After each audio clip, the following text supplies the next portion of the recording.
Hi guys, so recently I made a video on my channel called How to Get Internet Explorer Back on Windows 10/11.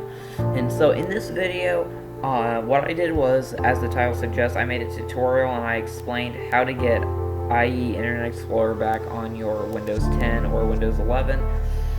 This video didn't do so well. And it says 11 comments, but I only let's see, I responded to this guy, let's see, 1, 2, 3, 4, 5, there are only 5 comments, only 5 comments, but anyway, this guy, he was having some trouble, so this works, but now it keeps saying program cannot open correctly, as it keeps trying to open Edge or whatever.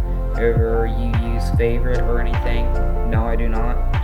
So I'm going to kind of break down exactly, if you're getting this issue, I'd like to just kind of break down what's going on, and I'm going to explain what could have been going wrong. So the first thing that could have been going wrong is in the description, I left a little code that you need.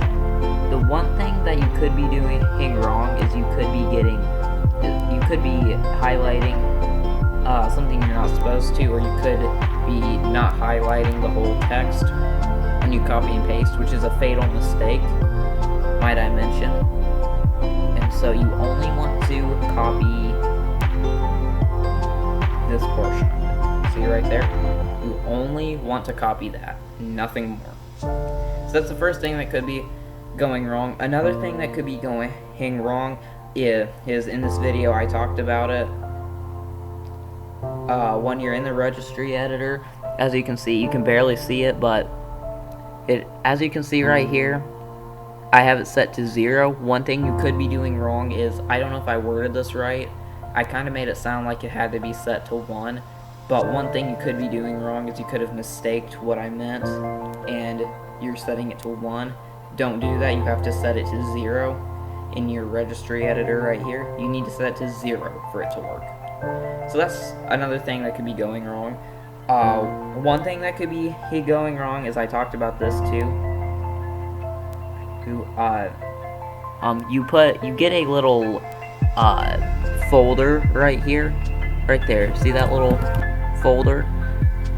What you do is you put the script inside of the folder. One thing you could be doing wrong is you could be deleting the folder, like you put it in your downloads and then you put it in the trash. Don't do that.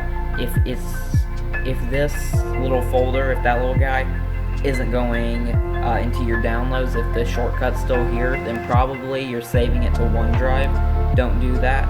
You need to make sure that you're not saving anything to OneDrive. So anyway, that's 3 things that you might be doing wrong trying to get your Internet Explorer back. If you're still having trouble, let me know down in the comments, and I'll see you in the next video. Peace.